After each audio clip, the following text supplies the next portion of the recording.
इन लोगों ने जिस तरीके से मुसलमानों को अपनी जागीर समझा हुआ है, किस हक से आप बोल रहे हैं कि भाई मुसलमान वोट दे नहीं दे।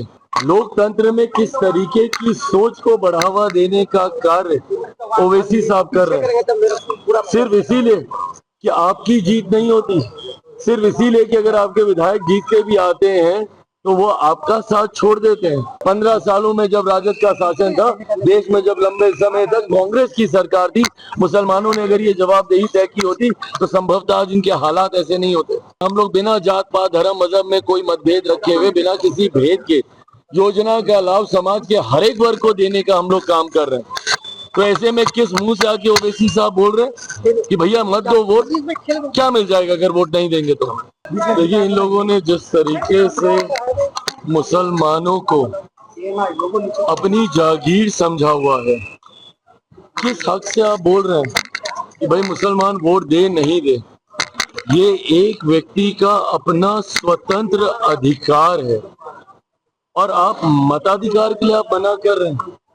एक ऐसा अधिकार जिसका इस्तेमाल देश के हर एक नागरिक को करना चाहिए, जिस पर भी वो नागरिक विश्वास रखता है, अपने भले के लिए, अपने भविष्य के लिए, जिसको भी वो चुनना चाहता है, उसको अपने मत का अधिकार उस व्यक्ति को जिताने के लिए करना चाहिए।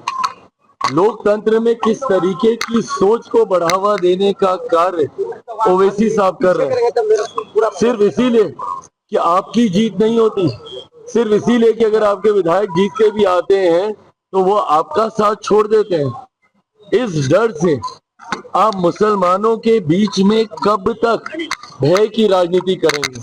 और मैं एक बार फिर से मैं दोहराता हूँ, मुसलमानों के लिए मैं दोहराता हूँ कि भैया बहुत हो गया डर की राजनीति से अपने आप को इस्तेमाल करने देना, बहुत हो गया। निकली अब इन सारी चीजों से। कब तक डर डर के आप इसको नहीं ये सत्ता में आए इसके लिए वोट करेंगे। अरे लाइए ना, जिसको आप सत्ता में लाना चाहते हैं उसके लिए वोट कीजिए और उसकी जवाबदेही तय कीजिए। बोलिए उसको कि भैया आज हमने तुमको चुन के भेजा है, हमारे लिए क्या कियो। अगर यही जवाबदेही तय की होती 15 सालों में जब राजद का शासन था, देश में जब लंबे समय तक कांग्रेस की सरकार थी, मुसलमानों ने अगर ये जवाबदेही तय की होती तो संभवतः आज इनके हालात ऐसे नहीं होते।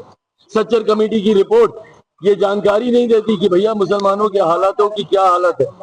और आज जब हमारी सरकार बिना सोचे हुए वेलफेयर स्कीम हो, गरीब कल्याण की योजनाएं हो, बिना सोचे हुए हम लोग बिना जात पात धर्म मजहब में कोई मतभेद रखे हुए, बिना किसी भेद के योजना का लाभ समाज के हर एक वर्ग को देने का हम लोग काम कर रहे हैं।